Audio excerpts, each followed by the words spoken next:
My name is Helene Shiver. Well, it's Helene Levi Shiver. Levi is my maiden name. Did you turn it on? It's Levi is the maiden name. Shiver is my marriage name. I was born in Sofia, Bulgaria, 1928 on June the 2nd.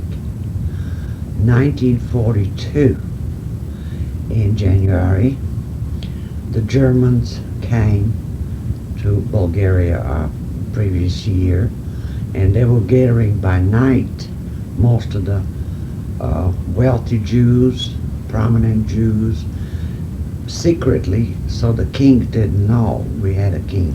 He didn't know what the Germans were doing. They were collecting all the rich people and taking their property.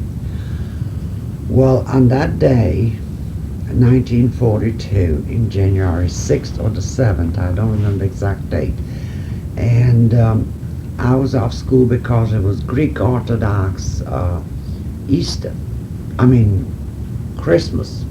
They celebrate Christmas in January instead of December, the Greek Orthodox. So I went with my father, or my grandfather, boy, I'm really nervous, with my grandfather to our stable where we had horses. And I like to ride my horse, so my grandfather said, well, tonight we're having a big party because of my great-great-grandfather's birthday. He was 104. So the family of 108 gathered in our home. My parents, I was the only child. My parents had a house of 40 rooms and 12 servants. So my grandfather took me to the stable to ride a horse. When we left there, on the way home, he remembered giving me a picture of my mother and my father, a small picture about this size, so that I could keep it in my school books with me. And he had it made smaller because it was a portrait size. So I put it in my jacket with a little handkerchief that my grandmother had made me. It's a silk handkerchief with embroidery, and I wrapped it in and put it in my pocket. So we went home. We arrived home, and all my cousins, 16 of them, and my uncles. My father had two brothers and 3 sisters. My mother was the only child.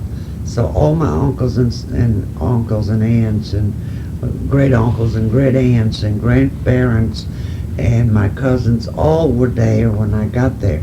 I was very excited when I walked in the house, so I forgot to go upstairs to change my riding horse pants and jacket and forgot all about the pictures. So I went into the reception room and the band was already there. And all my cousins, you know how children at age 13 act like, and I was only 13. So all of a sudden we went into the vestibule, which is a room. It's a room where everybody enters and put their coats and thing, and the butler takes them into the music room or wherever, dining room or wherever. So we went out there, a couple of my cousins, and my grandfather said, you better get your clothes changed because it's time to sit at the table. It was Friday night, which is the Jewish Sabbath. And he said, we will light up the candle pretty soon, you better change clothes. At that moment, the door, somebody was banging. It's a double door that opens, great big wide door. The butler went, took his time going to the door, and we were very nosy who was coming. Well, there were machine guns shooting through the door, and the Germans tore up practically the doors to get in. And the butler, I can still remember him saying, who is there? And when the door swung open, he said, this is a private party. And those were the SS with the black uniform, the Gestapos with the big swastika on their arms, and the SS insignia and the machine guns. And the butler says, you can't go in there, this is a private party. And one of the soldiers, the German soldier, shot the butler, and the butler fell down bleeding. I don't know if he was dead or not, but I was in shock. I couldn't believe it. my grandfather grabbed my hands, and my cousin David said, "Come on, let's go into the music room." And the German said, "Halt, don't move." So my Uncle David came out from the dining room. The baby started crying upstairs, and the mate was with the small baby. My cousin baby was about not quite 18 months old. So my father's brother, when the double stairs come down in our house, and he went on the right stairs.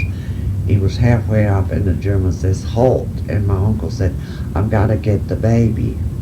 He said, "Get your coats, and all of you don't touch anything, and just move out and get it outside. There's some trucks. We want you to load up on a truck." My uncle insisted going up the stairs, and the German said, "No, halt, halt, halt," and then he shot him, and my uncle rolled down the stairs. He was dead. Meanwhile, the maid comes on the other stairs, or left stairs, with the baby in her hand, screaming. Baby was upset because all that shooting, all that loud noise. So the maid keeps saying to my grandfather, "I got the baby." And the German says, "Halt, make that baby shut up." Well, she couldn't get the baby down, so he shot her and the baby, and she rolled down. And we're standing there, stunned. And then everybody was from the house, the musician and the relatives, 108 of them, all were marched outside, and we were put in big military trucks, and then they closed the back of it and told us to be real quiet. And it was already getting dark, you see.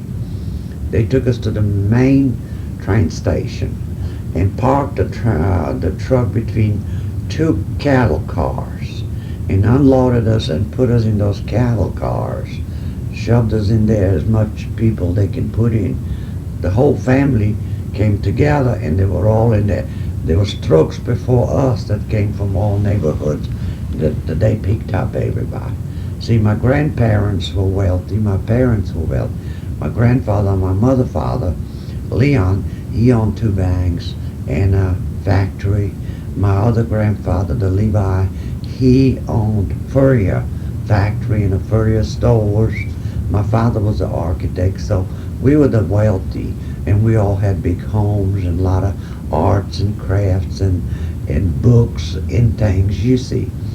So they picked all those wealthy people and put them in those cattle cars, and they locked the door from outside. There was only a small window with rails in it, no glass. So that was the only air we got. There was no water, there was no facilities to go to the bathroom, there was no blankets, there was no food. They drove us for weeks and weeks, and we had to use the bathroom in one of the corner and live with it. You see, there was no facilities. The women that had small children, their milk in their breast was already gone because they were hungry. They had nothing to feed the children. They had no diapers. And girls like me, 13 years old, we were hungry, the boys too. And once a day they would open the door somewhere on the road to Germany. They would open the door and give us a cup. There's those green beans cans that you open, only had a handle, and that's about the size of it. And they fill it out with black coffee, no sugar, no cream. And they gave you a round bread cut in 2 and 1.5 of that bread for you to eat during the day. 1 piece of bread and a cup of coffee. That was it. For 3, maybe 4 weeks we were driven to Germany. They picked up some more Jews between Bulgaria and Romania, Yugoslavia, Hungary, and all the way Austria, all the way to Germany. They took us to Dachau. That is one of the camps. It's called the dead camp. Concentration camp. Concentration camp. We were in Dachau. And as the train goes all the way into the barbed wire, they unloaded us, and the family was trying to stay together. We had no idea. We thought we were going into just a labor camp. We had no idea that was a dead camp. So there were some people in there And an elderly woman, maybe she wasn't that old, but she looked old, skinny. She says to my mother and my father, how old is she? But see, I was tall for my age. I'm 6 feet tall now. I was pretty tall for 13 years. But I also had a pretty big bust line for a little girl. And she said, how old is she? And my mother said 13. She says, no, don't say that old is she. She'll be sent to the gas chamber. If she's older, she can work and still have a chance to live. That was the first time in my life my mother told me to lie. That was another shock. How can I lie? Mom, you're not supposed to lie. Mother said, well, those are the enemies. You can lie. Don't tell anyone how old you are except, say, 16, 17. So we went, they wrote us in. It was snow all over, so they lined us up like soldiers and told us to take our clothes off. In the snow, cold, 30 degrees, naked. In front of your parents, in front of your cousins, in front of other strangers, you stripped. And I remember putting my hands in the pocket, those two pictures. See, I had nothing else except my rings and my necklace and my earrings and my watch. That's all I had from home, except for those two pictures and the handkerchief. They didn't let us take anything from home.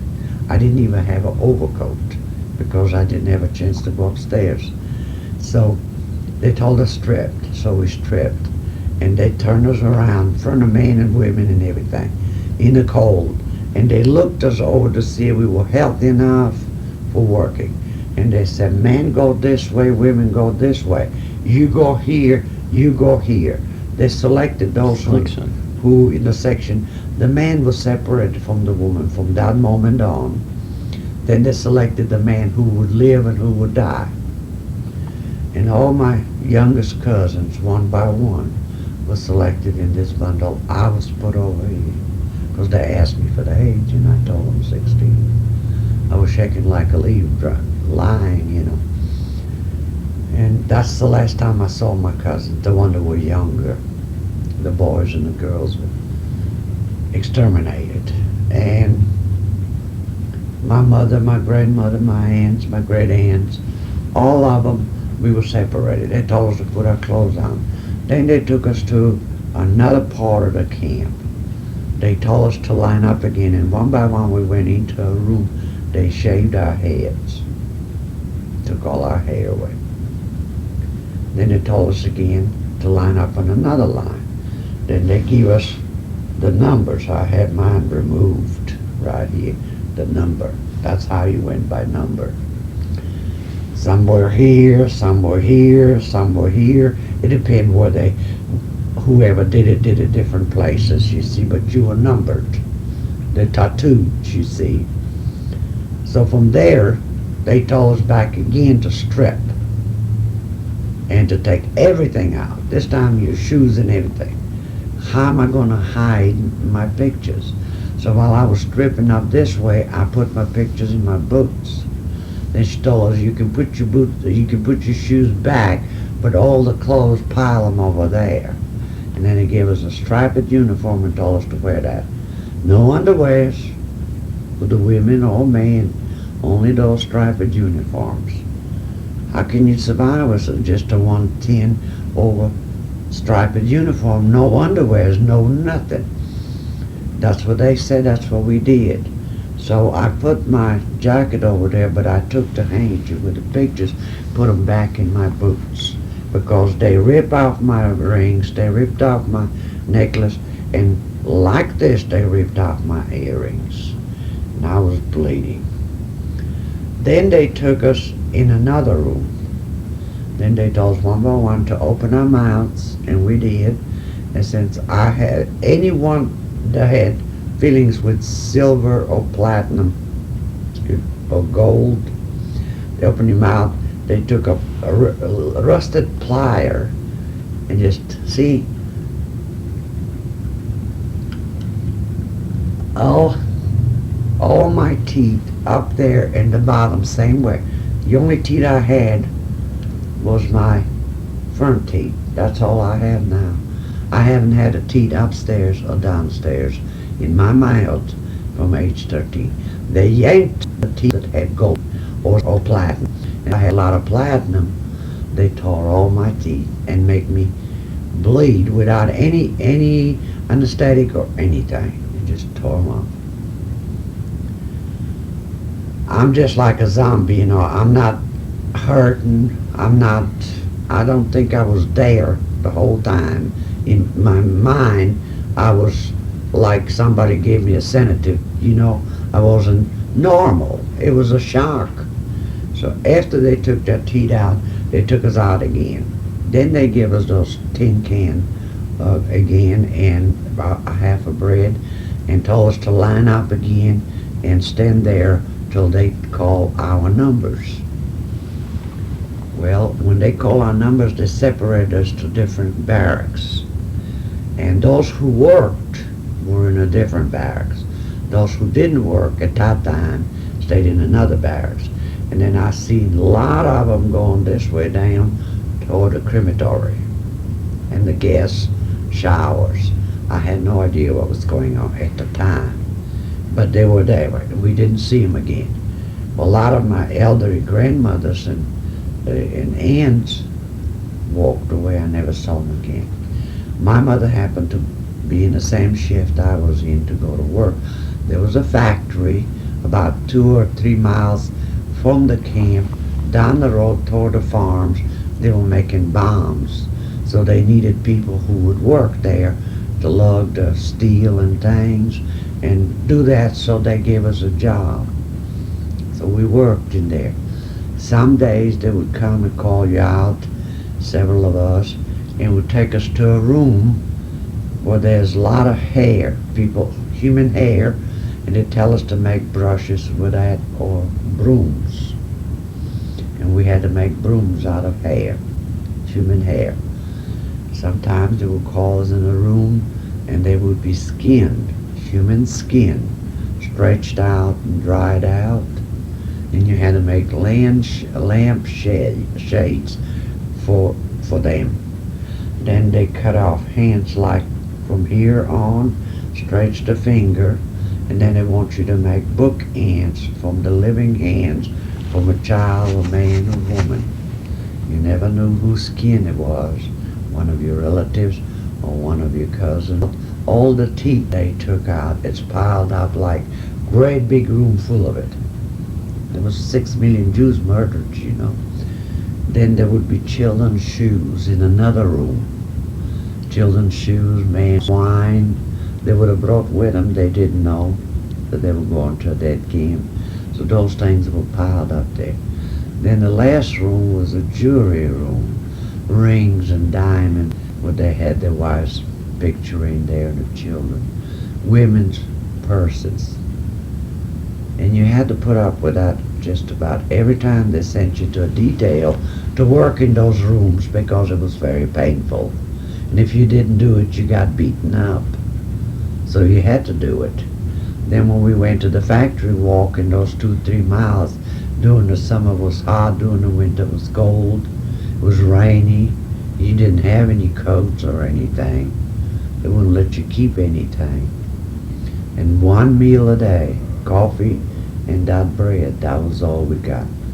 The barracks, the beds, there was no beds, it was bunks. 3 line of bunks, 3-story bunks, as long as 50, just like a football field. They're lined up in one barrack, so many bunks, and you had the youngest slept on the top, the more elderly here, and the oldest one slept on the bottom. There was no stairs you can climb. You had to climb it the way you climb it. There was no blankets, there was no sheets, there was no mattress, there was no pillow. You lay strictly on a wood. And you slept all night long. Every 3 to 4 hours they will blow the whistle and make you get up out of the bunk and line up so they make sure nobody escapes. How can you escape? You have 50 feet high electric barbed wire. It's electric. The current is so strong, all you had to do is just touch it and you're dead. So how can you escape? But they made you do that 3 times a night, 4 times a night. Then at 4:30, 5 o'clock, they wake you up, give you your bread and your coffee, and then you dress up and you go to work, wherever you will sign up to go to work. And the next thing you know, few faces disappear from starving. So many of them became skeletons. They walk skeleton. Then they call you to drag the body from the gas chambers and pile them up like wood that you pile up for the winter in your backyard. You know how you chop up the wood and pile it up? Great big pile of wood. And they make you drag the bodies and pile them up. And one day I was called, my mother she got dysentery, diarrhea. And she was losing weight very much. She was emotionally very much sick. She couldn't take it. A woman who lived in 40-room mansion with servants, slept in the silk sheets, always had a clean bath. She just couldn't take it. See, she just couldn't take it. So my grandmother disappeared. I said disappeared. Was taken to the gas chamber because she got sick. Then my other grandmother, then my aunts, and then my mother. One day they just walked her away, and then I was called to pick up the bodies. And they didn't know it was my mother. I mean, they knew, but because I was in a detail to drag the bodies and pile them up. That was the hardest thing in my life I have ever done. And I put her there and I tried to wipe her face, and the woman that was a SS guard came and hit me in the backbone, told me not to do that. She didn't know it was my mother, but I didn't say anything. I just walked away. And the flies will fly during the summer, and they would go on dead bodies, you know, worms and things. And you had to go by all day long because that's right in the middle of the camp.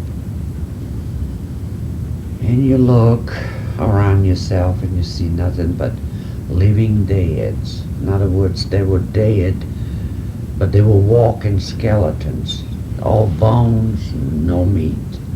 The eyes are pucked out, you see, and never know which one was a young person, old person, middle-aged person. And no one said anything.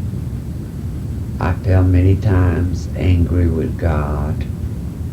I was brought up in a good Jewish family with religion, believes that God helped those who'd help themselves.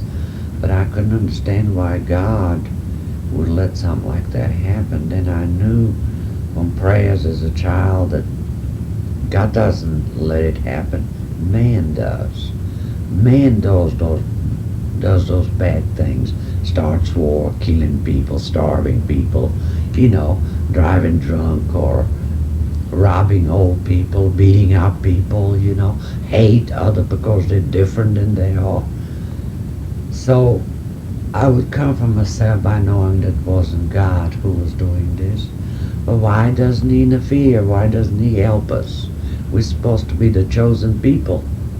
Then I remember again in the prayer that God, if he helps us, it wouldn't be right not to help somebody else. So he just lets it go and let man solve his own problem. Sometimes I will pray that the war be over. Sometimes I pray. I never prayed to die. I didn't want to die. I wanted to live because I love life. Then I cry because I didn't see my father anymore, my grandparents. And somebody would bring a note from the other side of the camp that such and such got killed and such was taken away and such fell and died. And my grandfather was the last one. 3 months before the war was over, he was the last one killed.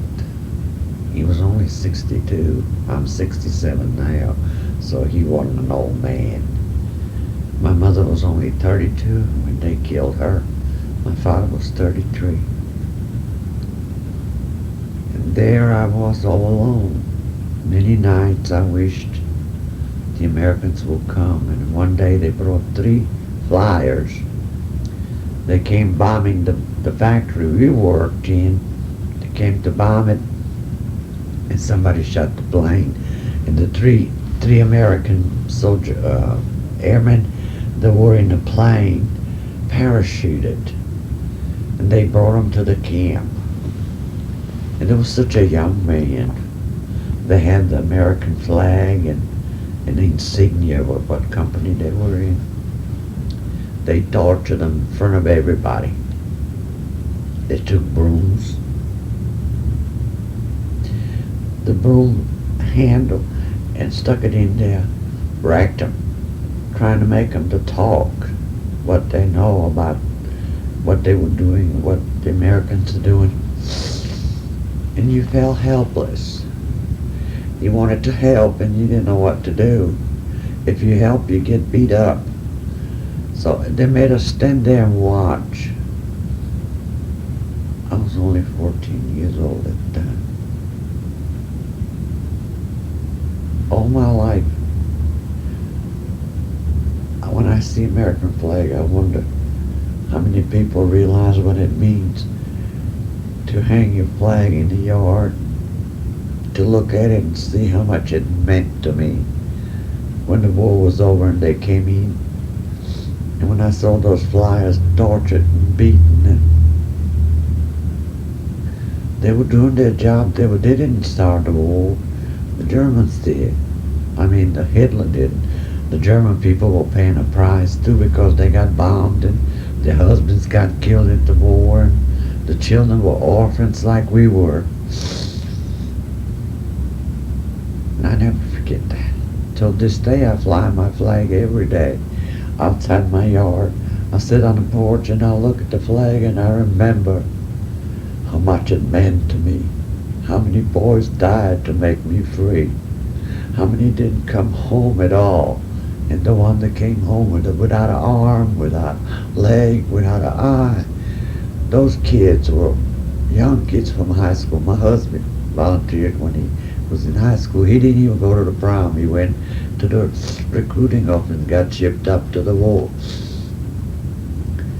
I've got so much to be grateful to. But that day, when it was over with the GIs, like I said, 1945, April 29th. April 29th, we heard a lot of gunshots. We had no idea what was going on. Of course, the man had a underground communication. Somehow, they knew that the Americans were getting closer, but the women didn't know. So, I heard tanks and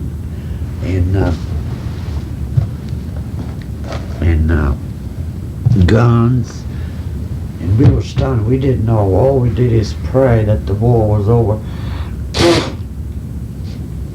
pretty soon, because I was only 79 pounds, 6 feet tall. I was nothing but skeleton. And so all of a sudden we saw the flag first, the American flag, big flag on a tank, and then the trucks came in. Actually, the flag was on the Jeep with the officer, but the tank came in first. And they came through the rail, and they want to know what the German soldier or the one that in the camp, the one that run the camp.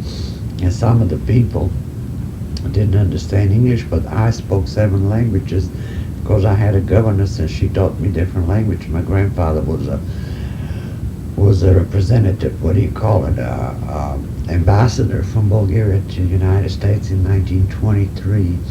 And so he insisted I learn English when I was little. When I was 2-3 years old, I had to speak 7 different languages and learn them, because my parents all spoke a lot of languages. My grandfather spoke 13 languages, read English and French and German and Russian and Spanish and all the languages. Being a merchant, he had to know. So one of the young men jumped out of the Jeep and we kind of stood there like dummies, and he said, "Does anybody speak English?" And I kind of stepped 2 steps forward and I said, "I do." He said, "Would you tell us what the officers officers, the ones, your guards, where are they? They run away. They got scared because they knew the Americans were coming. So I told him. And next thing, a couple of the other guys that were behind with the truck, when they saw the pile of dead bodies and the stink, oh, it was, so this day I smell that stink. The bodies, the rotten bodies, they just fainted right there. So I interpreted and told him, and then he said, how many of us is here? And I said, I have no idea, but there's hundreds and hundreds of us here. And there's so many dead right there. I pointed over there, and he said, oh my God. And I said, there's plenty of them in the gas chamber. They hadn't been drugged out, and also at the crematory. The last minute they were gassing up people. The Germans did. They didn't want to leave any Jew living if they could help it. So the Americans took over.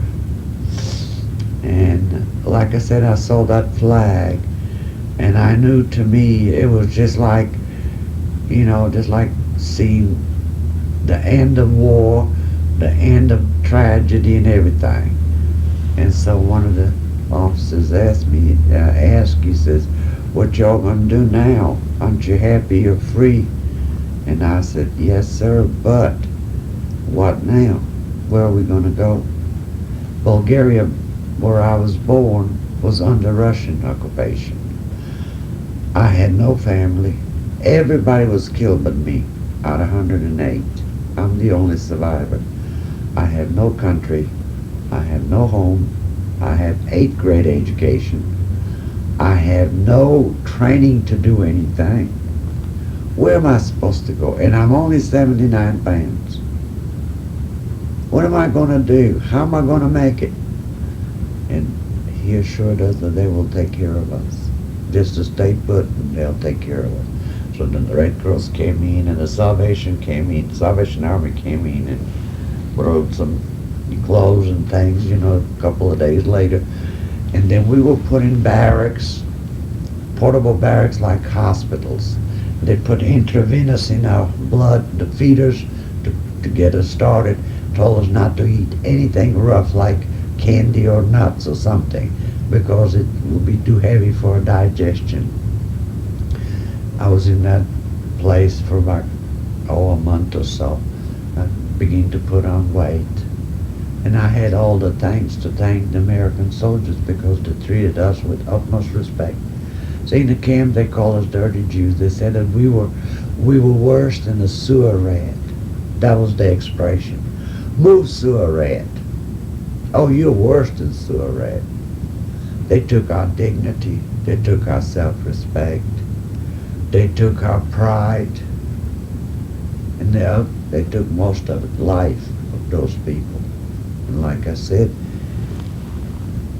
it was something you had to. I know those boys that liberated the concentration camp, they went home half emotionally disturbed, They could never forget it. Some of the guys had nightmares for years. I had a phone call from a GI that liberated our camp here about a year ago, when my picture was in the paper for the Holocaust Memorial. Miss Pratt from the newspaper interviewed me, and she wrote an article about me. And he realized when I said Dachau, he was one of the liberator. He called me on the phone and he told me, he says, Miss Shiver, I still have nightmares. I still remember those dead bodies and the stink. Every time I smell something, all of a sudden I smell that. He said, I never forget, you people look like skeletons, walking deads.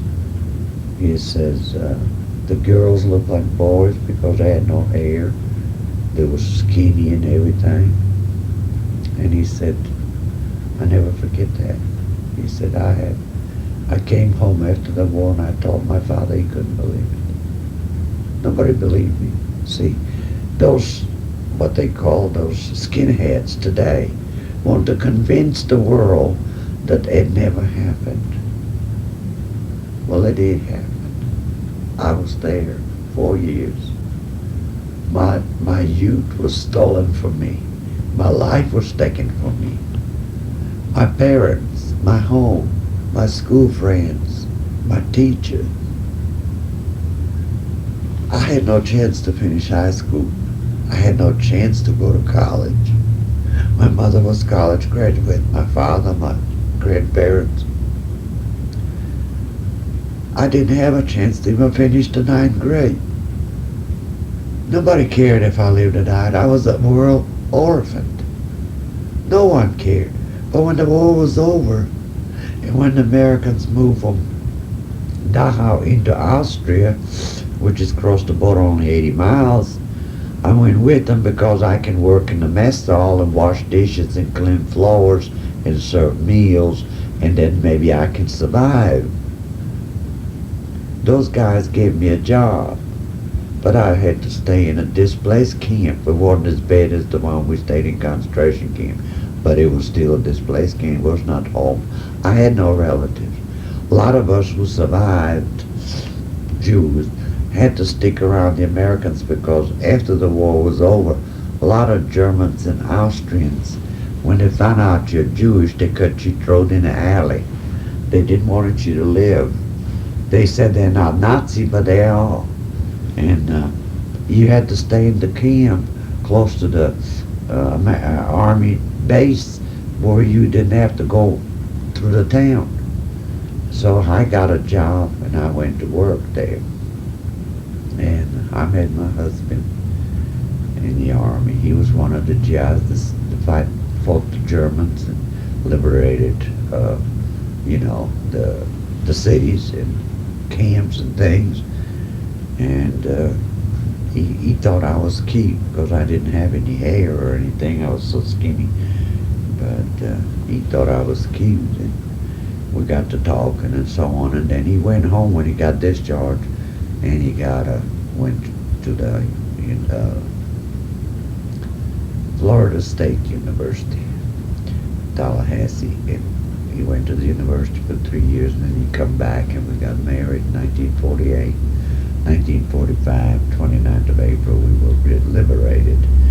And like I said, I waited for him till he got back, and I worked in the PX, in the snack bar, in the Army mess hall. Snack bar was something like a soda fountain, like McDonald's is now, only it was in the Army camp. And you had milkshakes and ice cream sodas and sundaes and Cokes and hamburgers and French fries. So I worked there for $40 a month. First we worked for nothing, just 3 meals a day. Then they started paying us $40 a month. And that was a lot of money in those days, especially if you had nobody or nothing. But while we was driving from Germany to Austria in the army trucks, children 5 years old, maybe 6 years old, 8 years old, no shoes, crying, torn up clothes. See, the cities were all bombed. Those kids were orphans. It broke my heart. They were Germans, but they were not guilty of anything. They didn't do that to us. It was maybe some of their relatives, but I'm sure those kids had nothing to do with the war. And somebody asked me if I hate Germans. How can I hate Germans, what they went through? Not all Germany was for Hitler. I mean, they maybe elected him, but when they found out what he was doing, and a lot of women and children are innocent.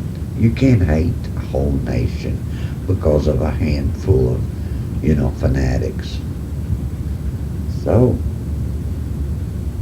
So I got married. I came to the States. I have 1 daughter and 2 granddaughters. I've got a 26-year-old granddaughter and 24-year-old granddaughter. And I only had 1 job. That's it. I'm the only living soul in this whole wide world. Everybody's gone. But I'm grateful I live in a free country. And I can go to temple when I want to go worship. If I don't want to, nobody tells me anything. I can do volunteer work. My neighbors are real nice. I've got a nice home. It's nothing like I was raised in, but it's a home, 3 bedrooms. It's a nice home. My husband and I retired. We both worked all our lives, so we retired. We moved to Lubbock in 1990 to live here because people are so friendly. Everybody's so nice, friendly, and clean town, and not too much crime. People drive much more civilized here. But mostly because the people are friendly. Very, very, very friendly. And I'm very happy that I'm here. I hope I can live my rest of my golden years in peace. And Saturday they killed the Yitzhak Rabin in Israel. They killed the prime minister, a fanatic Jew, killed the the prime minister. I can't understand that. If you don't agree with somebody, go and vote and get rid of him, but don't kill him.